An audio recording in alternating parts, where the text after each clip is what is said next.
Sanggar Cerita mempersembahkan Sabda Pandita Ratu.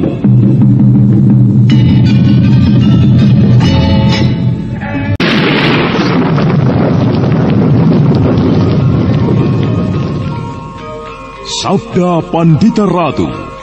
Naskah ditulis oleh Pondra Swasti Langit, diolah oleh Agung Bahrodi, didukung oleh artis-artis terkemuka Ferry Fadli, Eli Ermawati, M. Abud, Ivone Rose, dan lain-lain. Teknik dan montase Ibing Arifin, dengan sutradara Dian Pertiwi. Sabda Pandita Ratu. Kali ini dalam episode ke-12 dengan judul Candi Swambara Budura. Suara pertempuran yang terjadi di pelataran candi itu menarik perhatian Brahmana Loh Gawe bersama Sang Wasi Bresima yang berada di tingkat 2 Candi Swambara Budura. Mereka bergegas turun dan menyaksikan pertempuran yang terjadi dari dekat. Brahmana Loh Gawe dan Sang Wasi Bresima melihat beberapa mayat bergelimpangan. Kayak bertempur itu Sang Wasi Bresima. Iya, benar Brahmana. Aku mengenali salah seorang dari keduanya. Yang aku maksud adalah yang lelaki. Ia adalah orang yang dalam beberapa hari ini mengamat-amati candi. Tinggi sekali ilmu kanuragannya. Iya. Aneh, aku seperti mengenali ciri-ciri khusus pada ilmu kanuragan yang dipergunakan laki-laki itu. Tetapi aku lupa, entah dari perguruan mana. Bagaimana dengan yang perempuan itu, Sang Wasi? Sebuah ilmu kanuragan yang liar, Brahmana. Ya, kau benar. Ilmu kanuragan perempuan itu liar dan ganas. Yang jadi pertanyaan, siapa mereka dan mengapa mereka bertempur di sini? Nampaknya ada yang bermaksud buruk terhadap candi ini, Brahmana. Ya, dan pihak yang lain adalah pihak yang berusaha mencegah maksud buruk itu. Aku sependapat. Jika demikian, siapakah yang bermaksud buruk terhadap ketenangan candi ini? Pihak lelakinya ataukah pihak perempuannya? Ya, aku berharap aku tidak salah menebak Brahmana Loh Gawe. Yang bermaksud buruk adalah perempuan itu. Nampaknya ia adalah pengikut pemuja Batari Durga, perempuan yang mempunyai 3 netra itu. Tetapi mungkin pula yang bermaksud buruk adalah lelaki yang menghadapinya. Lelaki itu bermaksud baik, Sang Wasi Bresima. Ia telah cukup lama berada di sini. Jika ia ingin berbuat buruk, tentu sudah dulu-dulu ia melakukannya. Nampaknya ia telah meletakkan sebuah tanggung jawab di pundaknya sendiri untuk melindungi candi ini. Ya, jika demikian, menarik sekali. Demikianlah Brahmana Loh Gawe dan Sang Wasi Bresima memperhatikan perang tanding yang terjadi dengan cermat. Lelaki yang bertempur itu tangguh seperti seekor banteng yang terluka. Ayunan tangannya, tendangan kakinya mantap berisi. Namun lawannya, meski seorang perempuan, tetapi menunjukkan keganasan yang luar biasa. Gerakannya liar dan ada kalanya disertai jeritan melengking.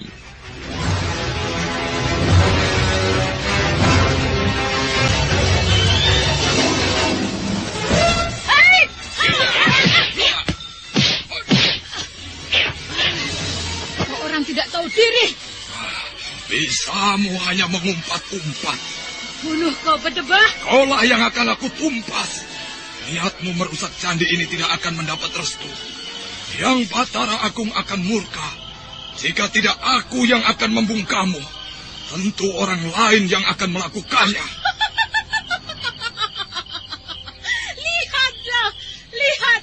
Lihatlah yang bisa aku perbuat. Dan janganlah kau bermimpi akan dapat membunuhku. Kaulah yang akan menjadi persembahan bagi kekuatan yang bersumber pada Batari Durga. Lihat! Lihat kau!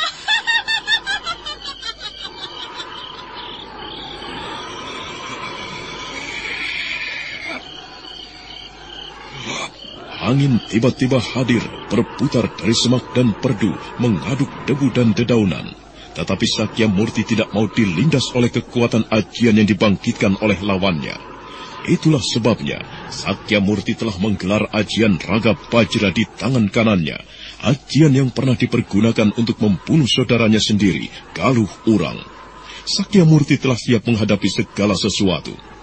Namun sementara itu, ada yang luput dari perhatian Sakya Murti.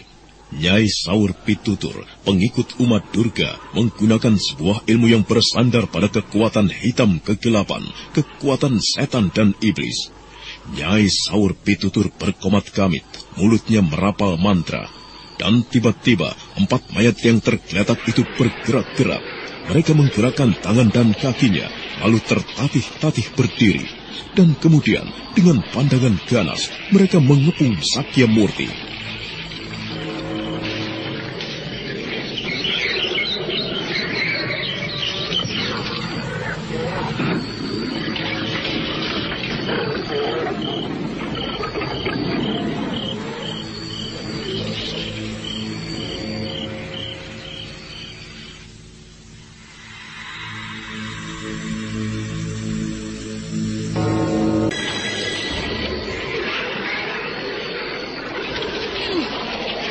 Bagaimana Kisana? Ilmu iblis. Apapun katamu atas mereka, tetapi hadapilah mereka. Mereka sudah mati. Mengapa kau menyiksanya? Justru mereka akan mati penasaran sebelum merencah tubuhmu. Bunuh dia!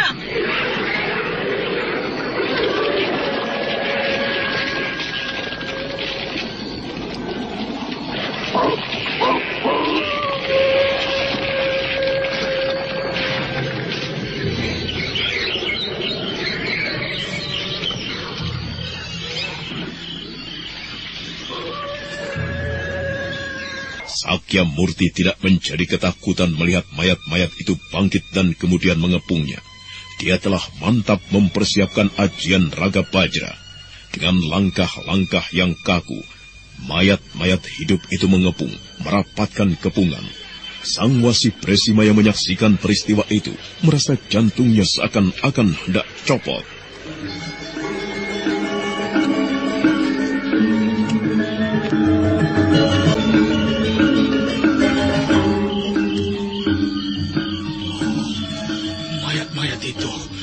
Hidup kembali, Brahmana. Ya, aku menjadi yakin sekarang bahwa lelaki itu berada di pihak yang benar. Ia melindungi candi ini dari maksud buruk perempuan itu. Dan sebaliknya perempuan itu jelas pengikut dari umat Durga. Ilmu aneh yang dimiliki, di mana mereka yang telah terbantai hidup kembali, adalah sebuah ilmu yang berlandaskan kekuatan yang bersumber kegelapan, kekuatan setan. Ya. Jika demikian, kita harus melibatkan diri, Brahmana. Jangan dulu, Sang Wasi Presima. Aku melihat lelaki itu bukan orang yang lemah. Lihat, ada cahaya lamat-lamat di tangan kanannya. Ia menyimpan kekuatan ajian yang luar biasa. Tunda dulu keinginanmu. Kita lihat apa yang akan terjadi.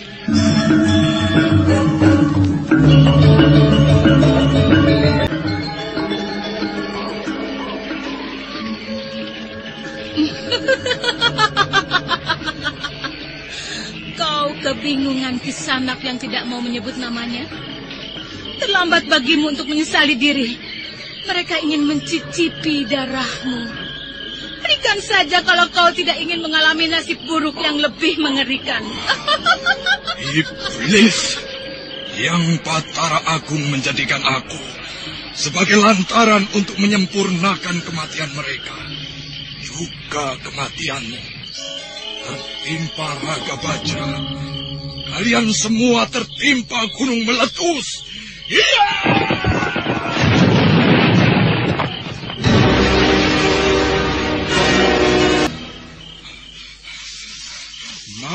Mati kalian semuanya.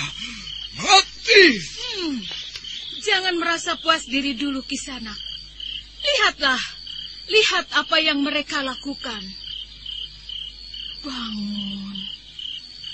Bangun. Ayo bangun kalian. Bangun dan lawan lagi. Bunuh orang yang tidak tahu diri itu. Berdebah. Lihatlah. Mereka akan siap mencicipi gurihnya darahmu, Kisanak.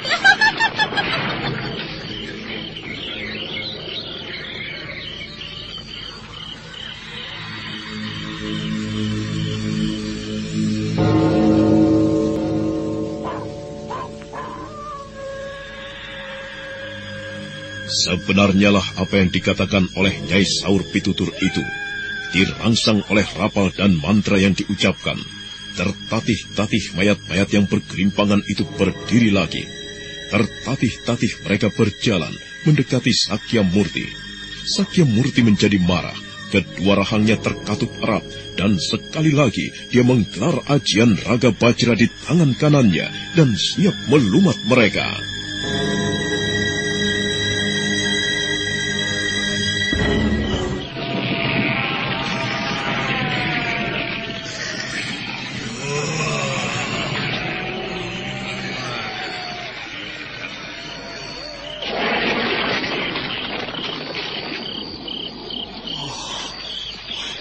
Mayat-mayat itu hidup lagi, Brahmana. Bagaimana? Iya, perempuan itu menggunakan ilmu hitam, Sang Wasi. Iya, ia telah menggunakan kekuatan iblis untuk membangkitkan kembali mayat-mayat yang telah mati itu. Kasihan mayat-mayat itu, Brahmana. Meski demikian, jangan tergesa melibatkan diri dulu, Wasi Bresima. Kita lihat apa yang dilakukan lelaki itu, yang nampaknya tidak akan mau menyerah begitu saja.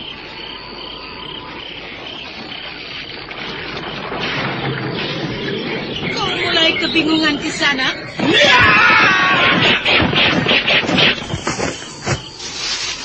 Matilah semuanya. Mati? Lihat, lihat. Ai!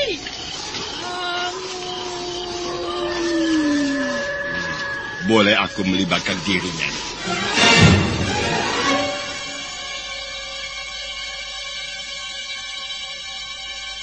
Sedemikian terpusatnya perhatian Sakya Murti dan Nyai Saur Pitutur.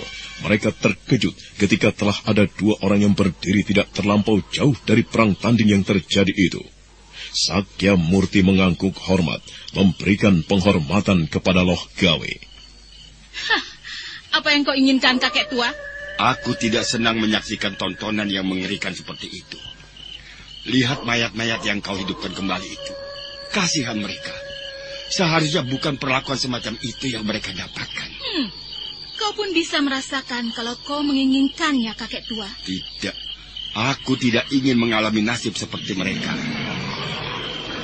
Debah, apa yang kau lakukan itu?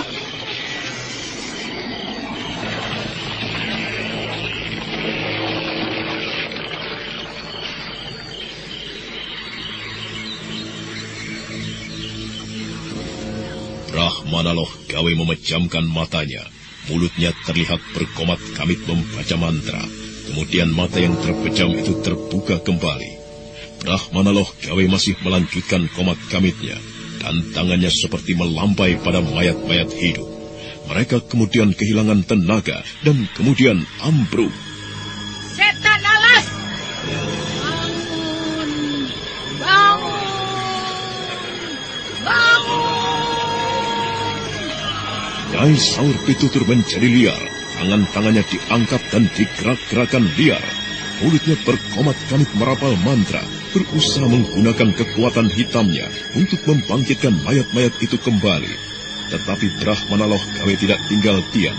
Brahmana itu kembali memejamkan matanya.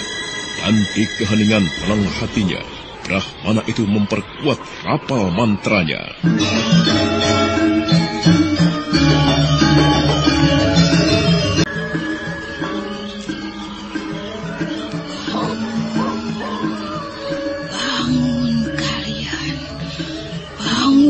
kalian semuanya.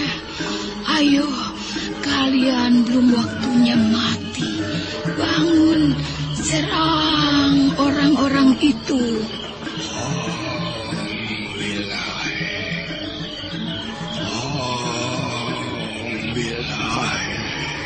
Barat, bangun! Ayo bangun kalian semuanya. Belum waktunya kalian mati. Mereka sudah mati, Nyai. Mereka telah menemukan jalan kematian yang seharusnya. Jangan kau ganggu ketenangannya. Bangsa Barat, kau benar-benar menggangguku.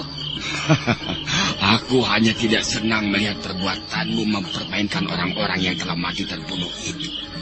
Lainnya tidak. Nah, lanjutkan kalau kau masih ingin bertarung kepada lawanmu. Silakan di sana. Terima kasih, Brahmana. Sakya Murti berdiri dengan tegap dan kaki sedikit merenggang. Tatapan matanya tajam memandang ke arah Nyai Saur Pitutur. Nampaknya perempuan itu benar-benar gregetan karena ada orang-orang yang menjadi penghalang niatnya. Nyai Saur Pitutur mengangkat perlahan-lahan tangan kanannya yang tidak lepas dari perhatian Sakya Murti.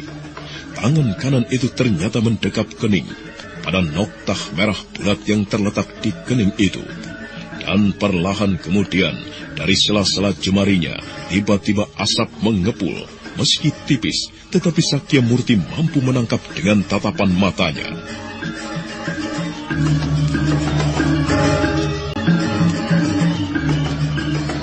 Jangan merasa gembira karena berhasil membantai orang-orangku. Sekarang, rasakanlah kekuatan yang bersumber dari pasetran Gondamayit. Rasakanlah, rasakanlah, rasakanlah. Hiya!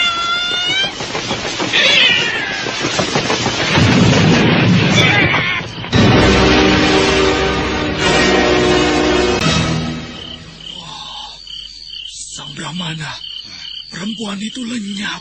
Sang Wasi, kau tolonglah laki itu. Aku akan kembali ke candi. Dengan cepat sekali, Nyai Saur Pitutur melenting dari bangunan candi ke bangunan candi yang lain, dan jauh di belakang Brahmana Loh Gawe mengejar. Hingga kemudian sampailah Nyai Saur Pitutur di puncak stupa. Terlihatlah di sana seorang perempuan hamil tengah duduk bersimpuh dengan tangan menyembah. Perempuan yang hamil itu terpaku dalam semedinya.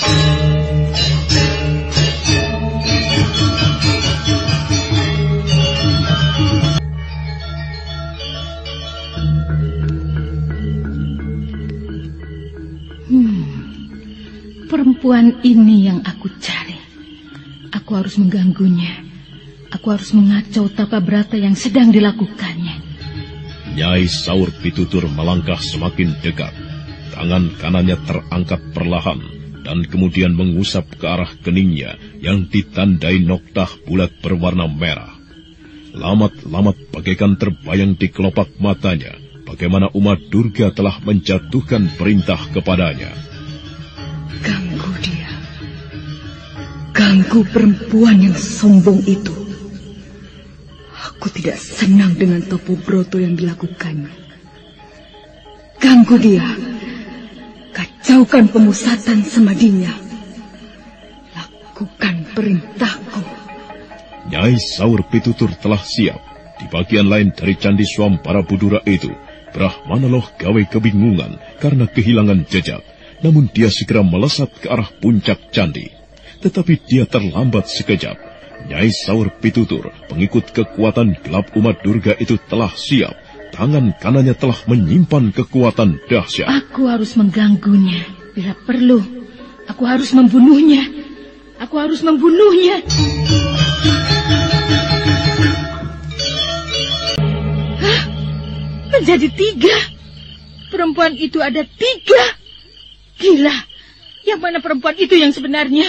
Berdebah ke barat. Apa yang kau lakukan itu? Pergi kau kakek tua.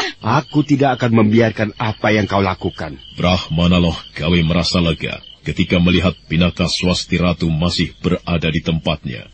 Namun Brahmana Loh Gawe terkejut saat menyaksikan tubuh yang bersemedi itu telah berubah menjadi 3. Pengikut umat Durga itu kebingungan memilih mana Pinaka Swasti Ratu yang sebenarnya.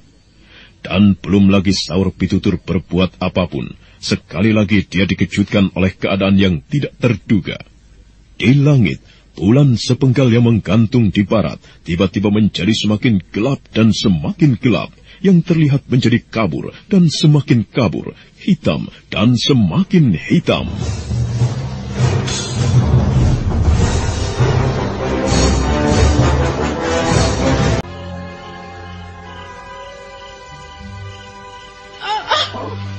Apa yang terjadi ini?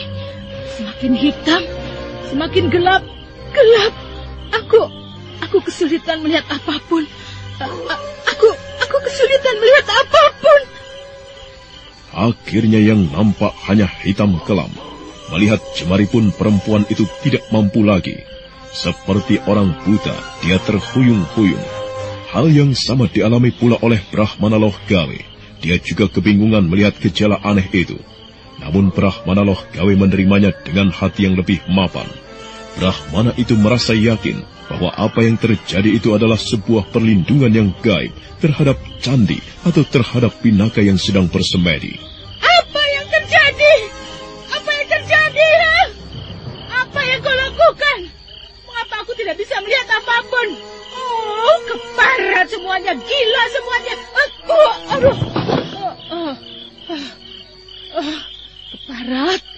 Keparat, berdebah, gila semuanya.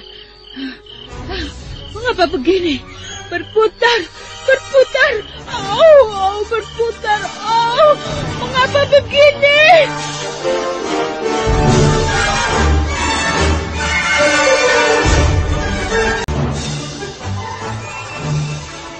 Berbagai macam sumpah serapah dari perbendaharaan kata-kata yang paling kotor keluar dari mulut Nyai Saur Pitutur, pengikut umat Durga itu. Tiba-tiba dia merasa menjadi buta karena tidak mampu melihat apapun. Dan di dalam lingkungan candi yang banyak sekali menyimpan bagian-bagian bangunan, dia sering menabrak dinding. Suatu ketika, dia yang merasa marah sekali mengayunkan tangannya menghantam dinding itu. Tetapi candi itu bagaikan mendapat perlindungan kekuatan aneh, kekuatan yang tidak sewajarnya.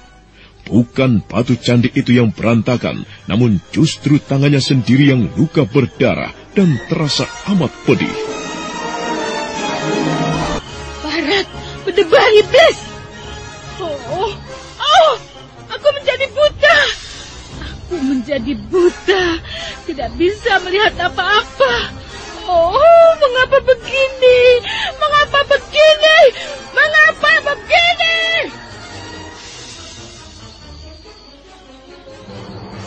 Yang Batara Agung telah memberikan perlindungan kepada candi ini. Gelap sekali yang muncul ini telah membuat pengikut Durga itu kebingungan. Yang aku lakukan sekarang adalah bersemadi.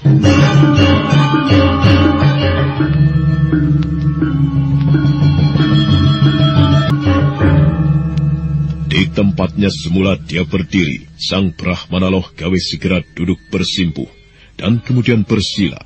Dan sesaat kemudian, Brahmana Loh Gawe telah merambah ke sebuah dunia yang lain. Manakala semedinya semakin terpusat, seolah-olah telah menjelajahi daerah yang...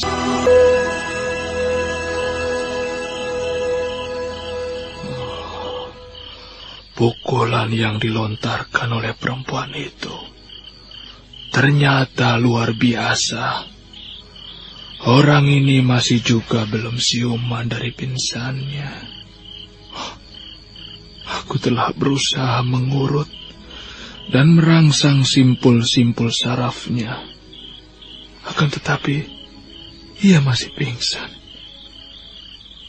Siapa sebenarnya orang ini?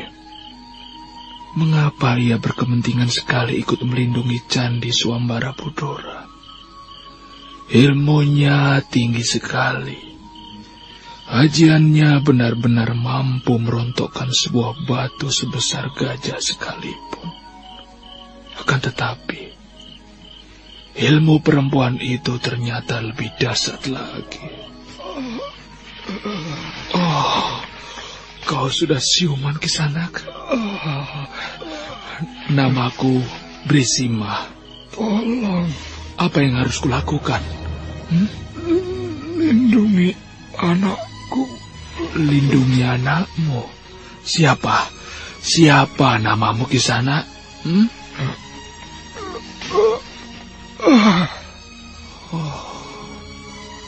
Pingsan lagi. Kisanak? Ia memintaku untuk melindungi anaknya. Siapa anaknya?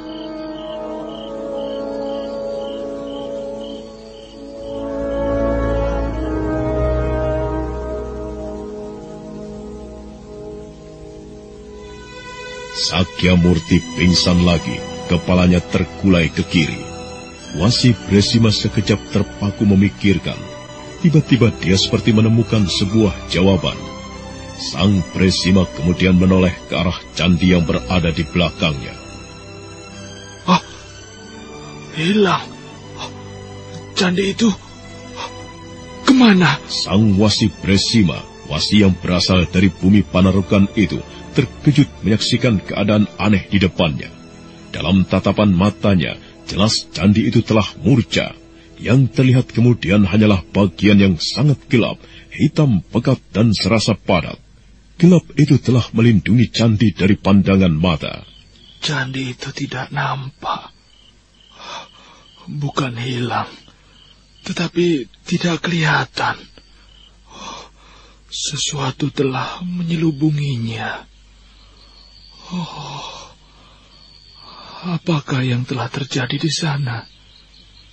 Apakah Brahmana Logawe berhasil mencegah perempuan itu mengganggu Nyai Pinaka? Apa yang harus aku kerjakan? Sang Wasi Bresima meletakkan tubuh Sakyamurti di tanah. Sang Wasi kemudian berlari mendekat ke arah candi, hingga kemudian tepat berada di bawahnya. Namun Sang Wasi Bresima harus tercekap hatinya, karena tidak mampu menembus bagian hitam yang melindungi candi itu. Sang Wasi Bresima tertegun melihat keadaan aneh yang terjadi di belakangnya. Candi Swampara Budura telah lenyap, diselubungi gelap yang amat pekat.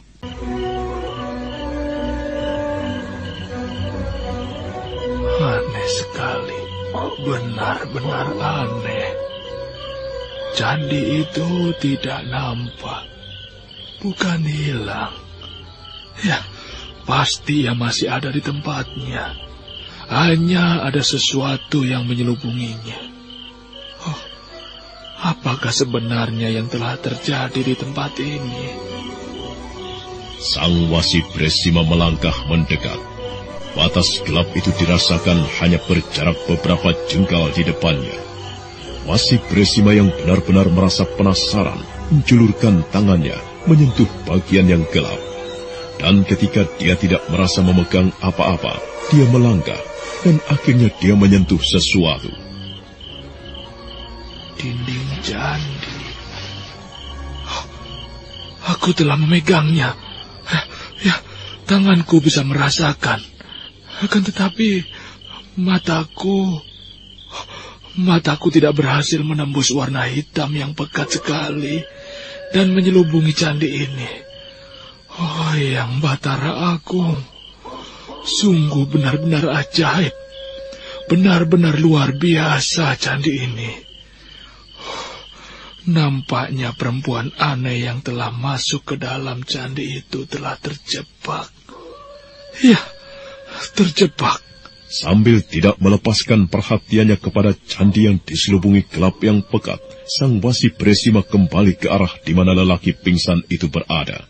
Namun, di mana dia? Di mana orang itu? Aku tadi meletakkan di sini, tetapi sekarang tidak ada. Orang tertawa. Orang tertawa. Perempuan. Siapakah dia? kebingungan karena kehilangan sesuatu. Jangan kau pikir orang itu aku bawa. Tunggu Uma Durga. Menampaklah kau. Sial, dia telah membawanya. Sang Wasi Presima yang merasa kaget karena orang yang pingsan itu hilang, bermaksud mengejar Uma Durga yang diyakini pasti telah mengambilnya. Tetapi niat itu terpaksa dia tahankan, manakala mengingat dia tidak akan mampu menghadapi Uma Durga yang memiliki kemampuan kanuragan yang sangat tinggi. Uma Durga telah mengambil orang itu. Sayang, aku belum mengenalnya. Akan tetapi... Tolong, lindungi anakku. Lindungi anakku. Orang itu meminta kepadaku untuk melindungi anaknya.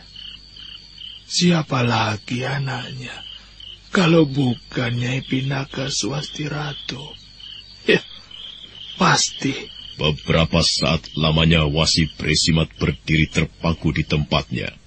Kemudian dia melangkah mendekati candi yang masih diselubungi oleh gelap yang pekat.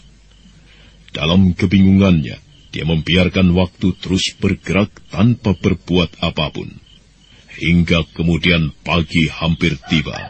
Di langit timur semburat merah lamat-lamat bersinar. Pagi akan segera datang. Sebentar lagi matahari tidak akan tercegah muncul di langit timur. Lalu apa yang terjadi dengan candi yang diselubungi kegelapan malam ini jika tersentuh oleh sinarnya? Ya, apa yang akan terjadi? Mendadak Sang Wasi Presima menjadi tegang ketika memikirkan hal itu. Sebentar lagi matahari akan terbit. Dan apakah yang bakal dialami candi itu ketika sinarnya menyentuh candi? Sang Wasi Presima segera berlari-lari menempatkan diri, dan dengan berdebar-debar menunggu saat matahari terbit di langit timur.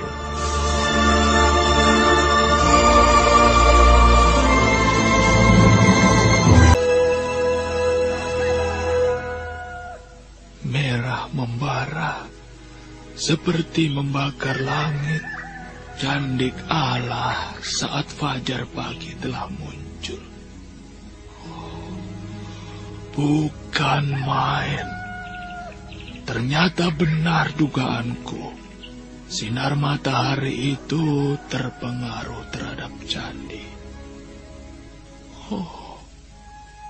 Apakah yang telah terjadi? Gelap yang pekat itu bagaikan diaduk atau teraduk. Bagian puncak candi mulai terlihat wujudnya.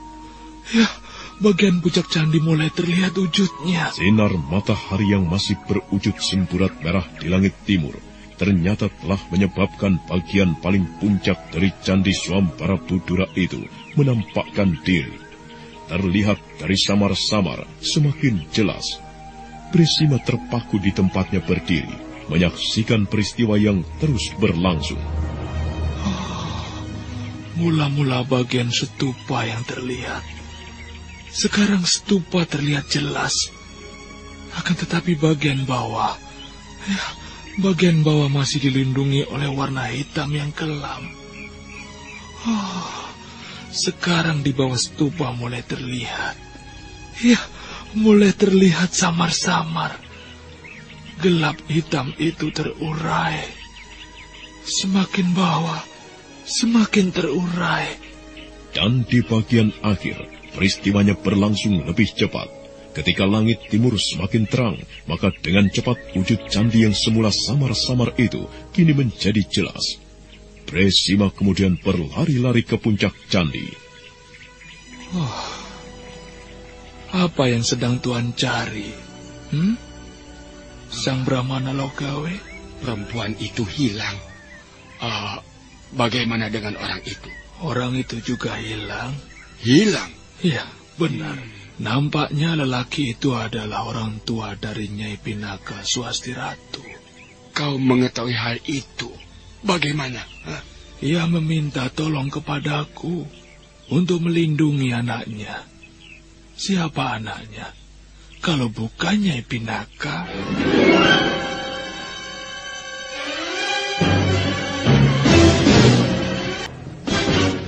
Nah, apa yang terjadi kemudian? Saudara pendengar, untuk mengetahui jawabannya, ikutilah kelanjutan kisah ini dalam seri berikutnya. Sampai